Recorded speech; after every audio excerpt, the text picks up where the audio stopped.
Son las 10 de la noche y es la hora de opinar. Hoy con Blanca Heredia, Sabino Bastidas y Luis de la Calle vamos a debatir por qué los jóvenes tienen que involucrarse más en la política actual. Después va a estar con nosotros Lorena Ruano. Con ella vamos a hablar de la actual situación en el CIDE y qué se espera en los siguientes días en esta institución educativa. Y para finalizar, va a estar con nosotros Pablo Ferri. Vamos a platicar con él sobre una ola de despidos masivos que realizó la Fiscalía General de la República a final del año y qué impacto tendrá esto en la Procuración de Justicia en México. Así que quédese aquí en Foro TV, que ya comenzó la hora de opinar.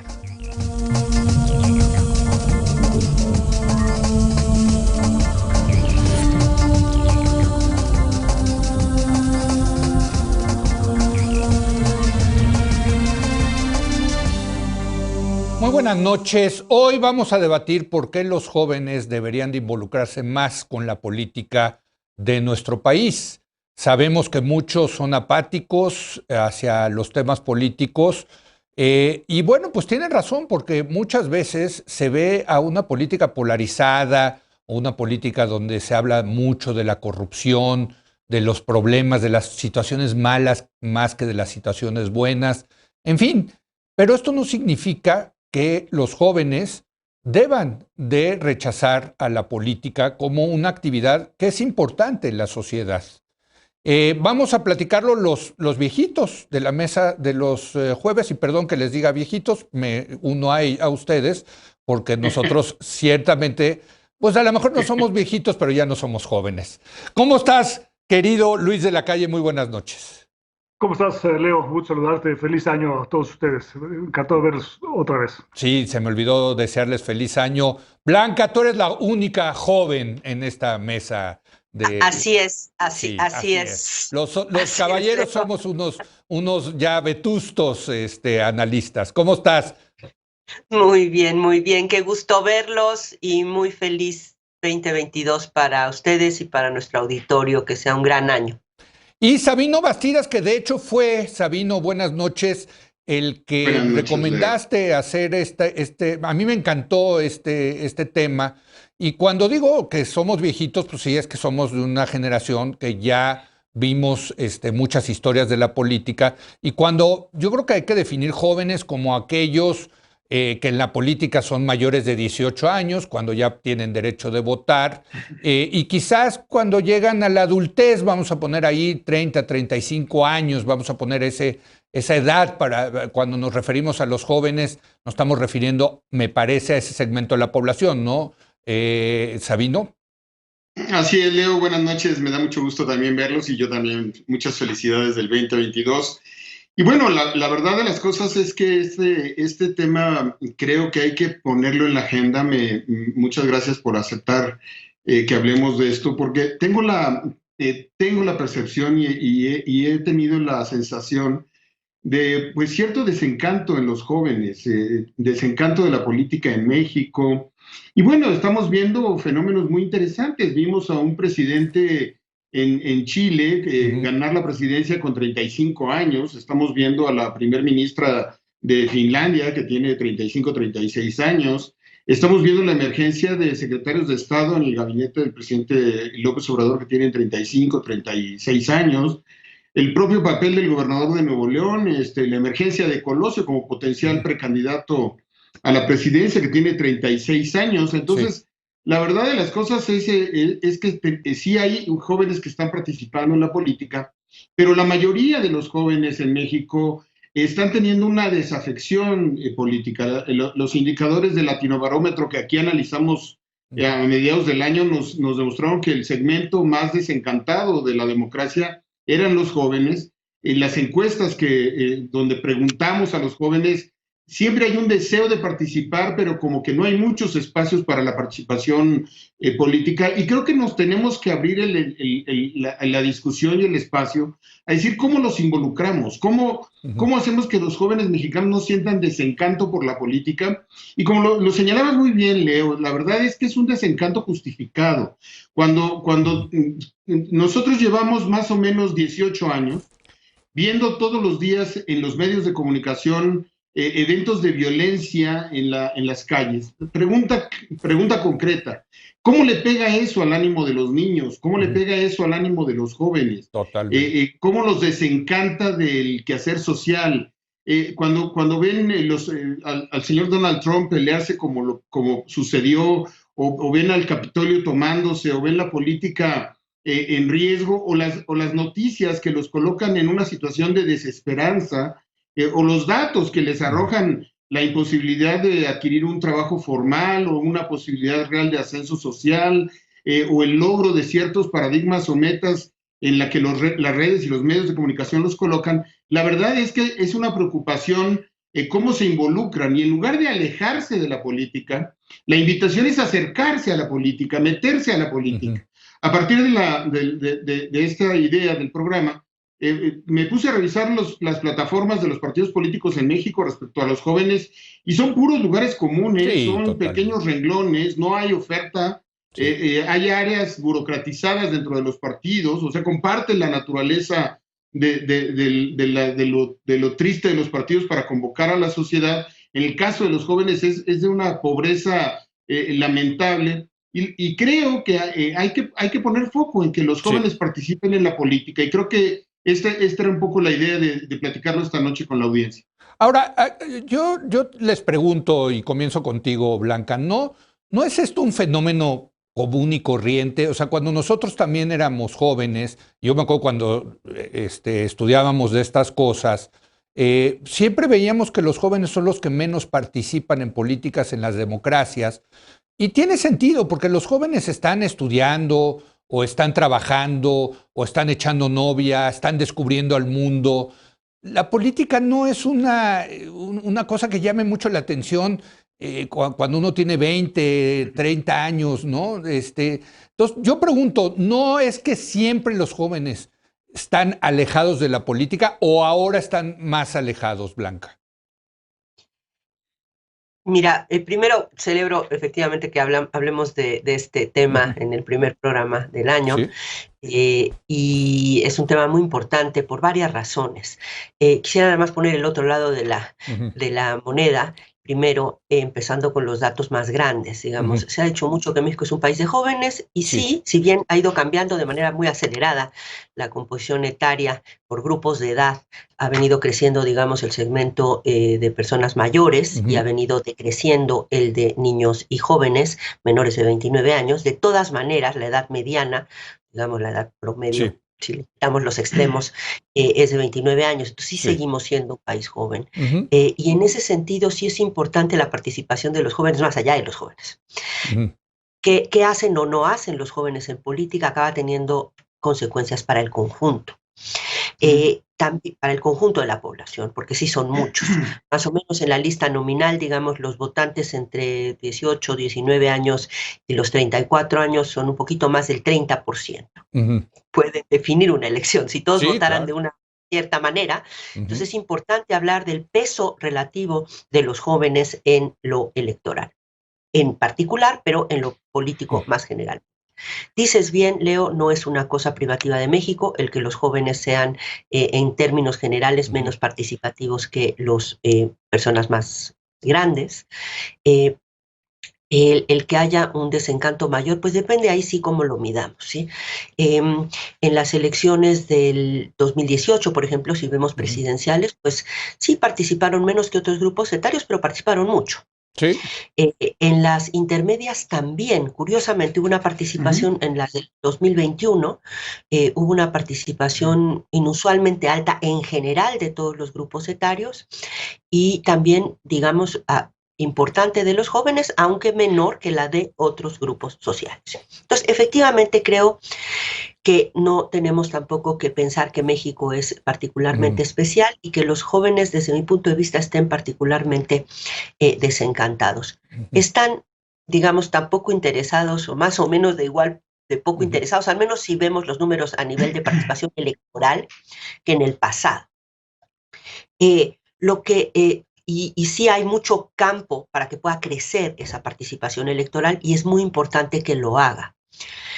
Y quiero dos mensajes, me parece para mí muy importante decir. Uno es ese que ya dije, el peso de los jóvenes es muy importante para el conjunto de la sociedad y desde luego para los jóvenes. Y tenemos algunos ejemplos más o menos recientes de cómo el hecho de que los jóvenes no participen acaba pesándoles y pegándoles muy duro, en particular a los jóvenes. Para mí el caso más notable de eso es Brexit. Sí. La votación que en el Reino Unido ocurrió hace algunos años y que llevó a la salida del Reino Unido de Europa y que pues ha tenido una serie de consecuencias y seguirá teniendo un montón de consecuencias, en particular por los jóvenes, por una cosa muy sencilla, y es que el futuro, pues tienen más chance de futuro ellos que los que tenemos más edad. Y sabemos, por todos los estudios que se hicieron sobre Brexit, que en general los jóvenes estaban mucho más a favor del sí que del sí quedarse con la Unión Europea, o decir que no al Brexit, que las personas de mayor edad. Y sin embargo, los jóvenes, muchísimos jóvenes, no salieron a votar. Y eso acabó yendo en contra de sus intereses. Y así ocurre muchas veces. Entonces tiene un costo para el conjunto de la sociedad que los jóvenes nos expresen, y tenemos muchísimos ejemplos de cómo el hecho de no salir a participar y a votar en particular puede tener un efecto especialmente costoso para el propio grupo de jóvenes. Esa es una primera idea.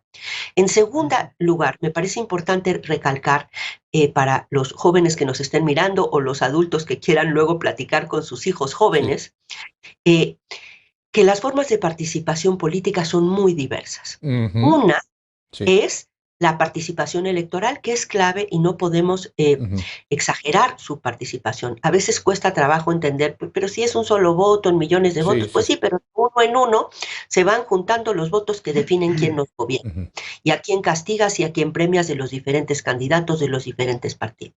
Pero hay muchas otras maneras de hacerlo. Y tenemos, y aquí quisiera citar el otro caso del país angloparlante más importante del mundo, los Estados Unidos, en donde ha crecido la participación política de los jóvenes electoral, pero sobre todo a través de la movilización social y la presión para cambiar ciertas agendas. Han sido los jóvenes votantes y los jóvenes ciudadanos en los Estados Unidos un factor clave para entender el crecimiento del ala radical del Partido Demócrata. Esto es importantísimo. Todavía no tienen la fuerza como para ser dominantes, pero sí han cambiado la ecuación los jóvenes en los Estados Unidos y están teniendo niveles de participación, insisto, no solo electoral, de movilización récord. Otro tema que es muy claro en donde los jóvenes están teniendo en los Estados Unidos y en otras partes del mundo, en México empieza, ojalá crezca, una participación decidida en los temas ambientales. Si hay alguien a quien les va a pegar, sí, claro, nos está pegando ya a todos. A todos. Pero para quienes es existencial, la cosa es para los jóvenes. Claro.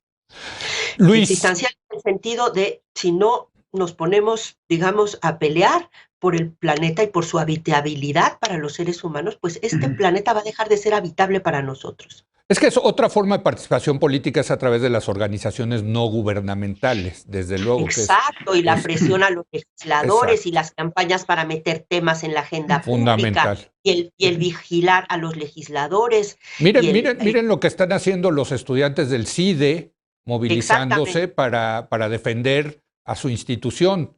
Luis, adelante. No, sin duda, Leo, y que estoy 100% de acuerdo con lo que acaba de decir Blanca. Los jóvenes deben participar, en primer lugar, en defensa propia. O sea, los que van a sufrir las consecuencias de los malos gobiernos son mayoritariamente los jóvenes. Por ejemplo, la reforma energética que está planteada hoy por el país, las personas que la plantean, pues no los podríamos clasificar como de muy jóvenes. Pero los que van a sufrir las consecuencias de que México no tenga una matriz energética eficaz, limpia, competitiva, pues van a ser las futuras generaciones. Lo mismo se aplica, por ejemplo, también en materia de endeudamiento. Los gobiernos tienen niveles de endeudamiento que no se habían visto en el mundo, no me refiero a México, desde la Segunda Guerra Mundial. Esa deuda se va a pagar, y la van a pagar los jóvenes. Sí. El caso del medio ambiente, que ya mencionó Blanca, es lo mismo. Entonces, los jóvenes, lo primero, si deben, la pregunta es, ¿deben participar? Decirles, claro, en defensa propia. Sí. En segundo lugar, deben participar, porque si los jóvenes no participan, debiéramos tener todos una visión muy pesimista del mundo. Los viejitos como nosotros no vamos a encontrar las soluciones ni implementar las soluciones de lo que requiere el mundo en el futuro. O sea, la única razón para ser optimista es porque hay nuevas generaciones que van a traer al mundo nuevas ideas, nuevos enfoques, nuevos niveles de ambición para transformar las cosas. Entonces creo que los jóvenes tienen no solamente, digamos, que participar de una manera defensiva, sino que tienen que participar porque tienen mucho que contribuir a encontrar las soluciones de una manera novedosa, de una manera más incluyente y de una manera menos polarizada. Y creo que ahora, hay una cosa que yo siento que es positiva.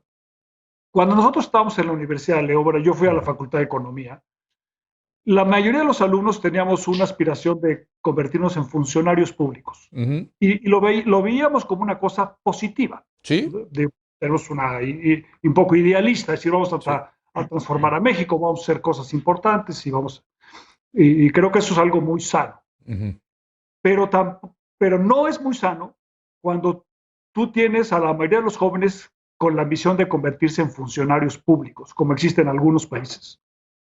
Creo que el hecho de que hoy los jóvenes tengan una aspiración más de volverse emprendedores, de poder de construir sus propios destinos, es altamente positivo. Y con todo lo que está sucediendo en el mundo en materia del avance tecnológico, en todas las ingenierías, en la nanotecnología, en la inteligencia artificial, con el nuevo telescopio de James Webb que tenemos para ver el fin del universo, por las posibilidades que tienen los jóvenes hoy, por ejemplo, de transformar al país en materia. Si vas a estudiar Derecho hoy en día, a mí me encantaría ver la posibilidad de convertirme en juez y en ministro de la Corte para transformar al país. Entonces, creo que los jóvenes, con todo lo que está sucediendo en el ámbito del desarrollo tecnológico, tienen posibilidades tremendamente grandes de participar y de ser realmente ambiciosos, y necesitamos que participen para hacerlo. Ahora, si no votan, los políticos no les van a poner atención. Sí. O sea, los políticos definen sus agendas viendo las encuestas, dónde están los votos, quiénes van a votar. Si los jóvenes prefieren no participar, no tienen derecho a quejarse de que los temas que a ellos les interesan no están en la mesa. Yo me he vuelto partidario de hacer obligatorio el voto, porque en la medida en la que todo mundo esté votando, las propuestas de los políticos van a ser mucho más equitativas y va a ser mucho más difícil comprar las elecciones. Entonces creo que los jóvenes deben participar en la reformulación de la estructura electoral para asegurar una mayor participación de todos, porque ellos serían los primeros beneficiarios de que así fuera. Bueno, y hay otra cosa que yo invitaría a los jóvenes a hacer, que es debatir, sentarse con sus amigos a hablar de política. No solamente es divertido, hay que decirlo, ¿no? Sino que creo que eso también de alguna manera forma a los ciudadanos, ¿no? Creo que en ese sentido, Sabino, vaya, hay algo que no está funcionando en la educación pública y privada mexicana, de alguna manera educar a los jóvenes para que sean ciudadanos, que se tomen en serio su papel en la sociedad. ¿Cómo ves? ¿O estoy exagerando, Sabino? No, es precisamente esa la inquietud, porque efectivamente los datos que bien apunta Blanca, a la hora que vemos el voto, pues podemos sentirnos muy conformes con la participación de los jóvenes y ver cómo ahí se manifiesta esa participación. Pero yo creo que nos hemos equivocado un poco en la manera como hemos nosotros asumido que el reto de involucramiento del joven en la política se lleva a cabo a través de la palabra participación. Es decir, cuando ellos sacan su credencial ya participan, cuando ellos van a votar ya participan, cuando ellos tienen alguna expresión en redes sociales ya participan. Entonces ya participaron los jóvenes. Y yo creo que aquí es donde hay que aportarles el cambio de paradigma, en donde no es un asunto simplemente de participación, sino de organización. El cambio de juego en el mediano plazo está en la parte de la organización, de la motivación, de la construcción de una agenda de ideales, porque yo tengo la impresión, y ahora que a inicio de año salen tantos informes de agencias y de riesgos, y Sí, sí. me puse a revisar los documentos de principio de año como lo hacemos todos, y encontré la constante de la preocupación en la salud mental de los jóvenes. Hay una preocupación de que de COVID los jóvenes van a salir más deprimidos, más tristes, con más problemas, y eso es donde hay que trabajar. Más allá de las políticas públicas, yo creo que hay un tema de política en donde hay que ir a sacudir al joven, hay que meterlos al activismo político, hay que decirles que esto vale la pena, que a pesar de todo y a pesar de los Trumps y a pesar de las tomas del Congreso y a pesar de políticos que no nos gusten, que hay que hacer algo, hay que recuperar cierto idealismo juvenil. Pero a ver, Sabino, ¿qué les dices a los jóvenes que sí les gustan los Trumps del mundo? Porque hay muchos, ¿eh? O sea, que también ven esta sacudida, digamos, a los políticos tradicionales y les gusta estos políticos antisistémicos. Que discutan su mundo, que discutan su tiempo. Yo no voy a decidir por ellos, yo no sé qué es lo que quieren y qué es lo que van a querer. Y aquí hago eco un poco del optimismo de la época en la que estamos viviendo, de la que ya Luis apuntaba, los avances tecnológicos y los logros. Pero lo que quiero reflexionar es un poco, por ejemplo, el tema de las redes sociales.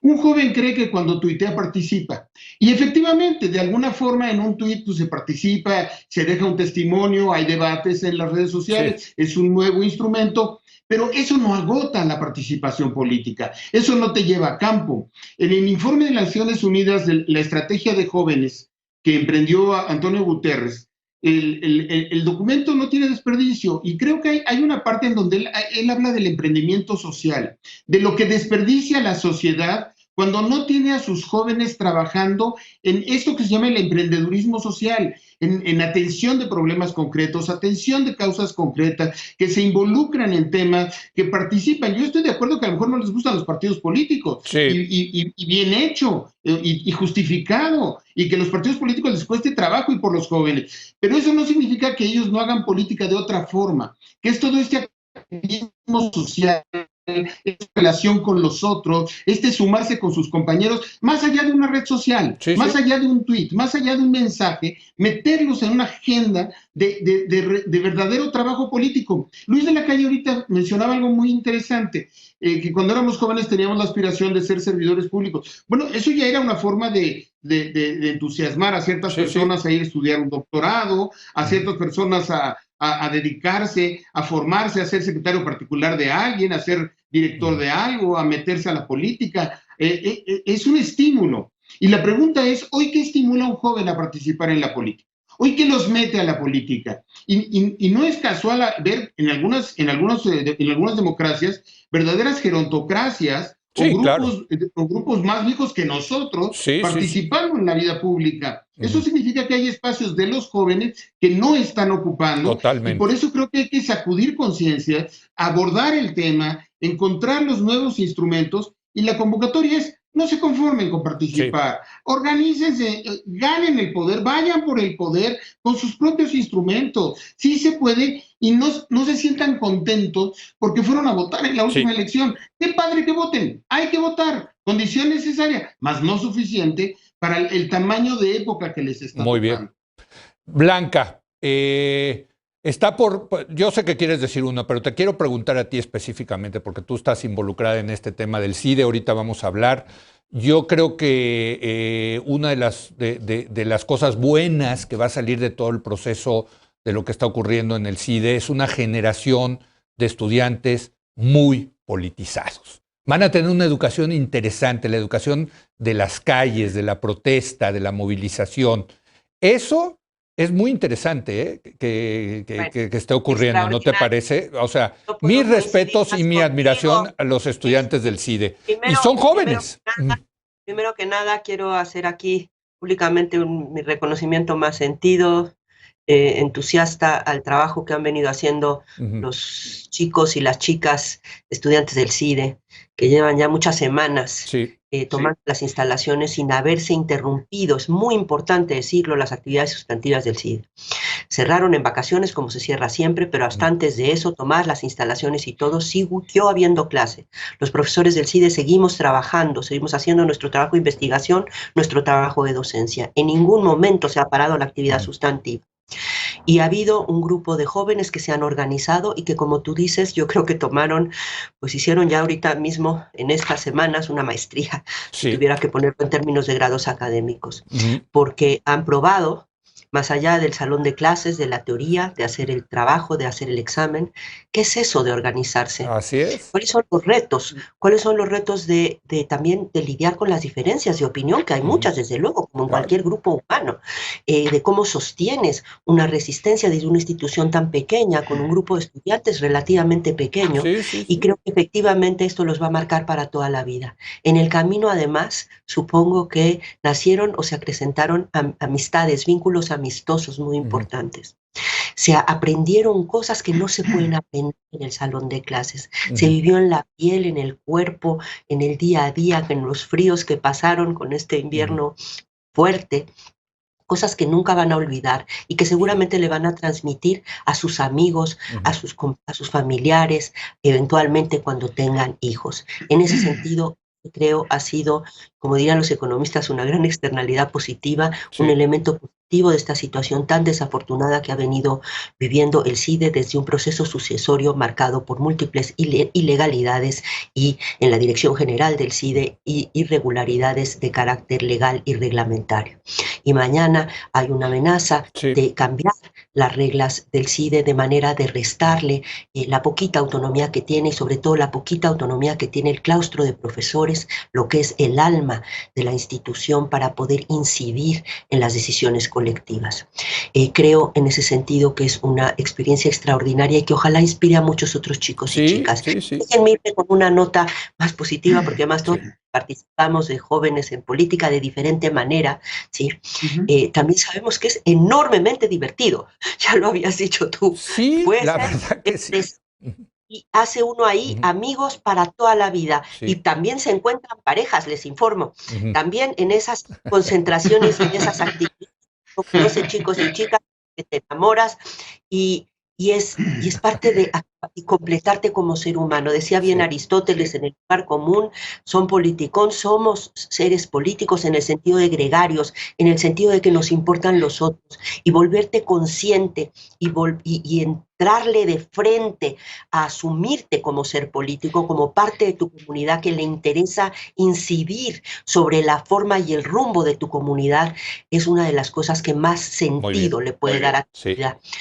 Con todos los objetivos que podemos tener y que son válidos todos ellos, como por ejemplo hacerte de dinero o tener cierto reconocimiento social. Lo que sabemos de los estudios sobre la felicidad es que una de las cosas que más feliz te hace y que parece de hecho que es un requisito indispensable es poderle dar un sentido a tu vida que vaya más allá de tus propios intereses personales. Así es, y la totalmente. política es uno de los lugares por excelencia para lograr eso. Está muy desprestigiada la política, pero yo invito a los jóvenes a que se animen, como ya aquí se ha dicho, a entrarle a la política en su colonia, en su escuela. Y quiero terminar aquí con dos propuestas específicas. Venga, rápido, se nos acaba el tiempo. En el ámbito educativo no necesitamos más cursos teóricos de civismo. Lo que necesitaríamos es, desde primero de primaria, que haya consejos estudiantiles, representación de estudiantes, que los chicos tengan que armar planillas y votar unos por los otros para ver quién es el representante de grupo. Es increíble que en el siglo XXI en México en las escuelas no exista eso. En algunas privadas lo hay, en las públicas no lo hay. Esa sería la mayor escuela de ciudadanía y democracia.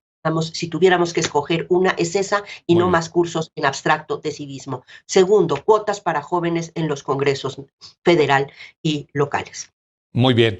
Ya dio, yo creo que el mejor argumento Blanca Heredia para meterse a la política, que es encontrar a novio o novia o pareja, en fin. Ese es un gran argumento, por cierto, que a varios nos ha pasado, hay que decirlo. Pero bueno.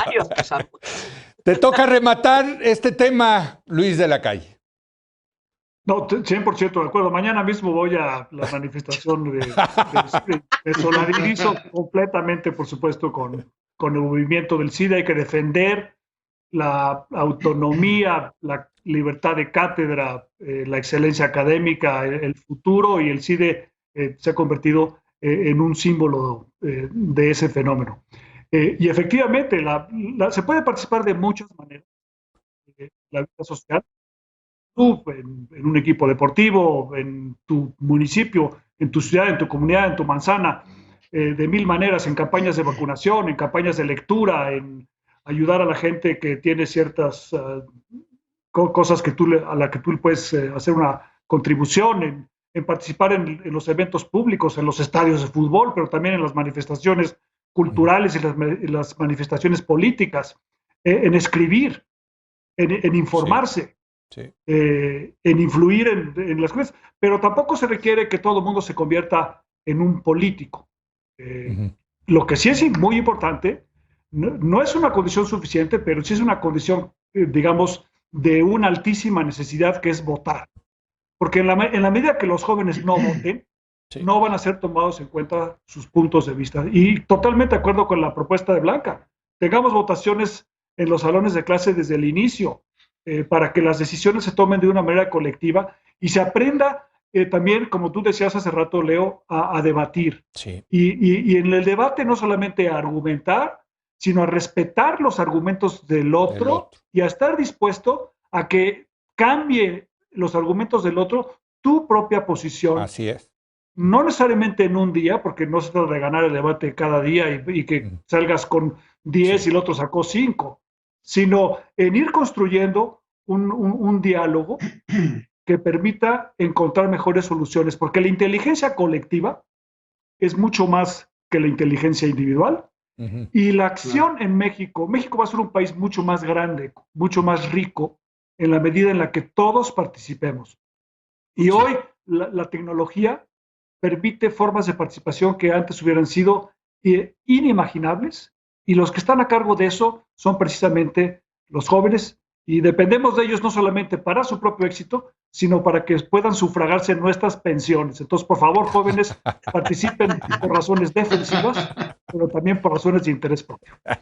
Oigan, pues qué buena mesa de inicio de año. Realmente es un tema fascinante.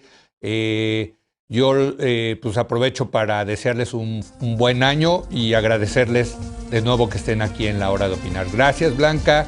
Gracias, Sabino. Gracias, Luis de la Calle. Gracias, buenas noches. Encantado, buenas noches. Y hablando del CIDE, va a estar con nosotros en el siguiente segmento Lorena Ruano, para que nos dé una idea de lo que está la gente del CONACYT pensando hacer el día de mañana para, pues ahora sí, darle un golpe, parecería mortal, a esta institución. Regresamos.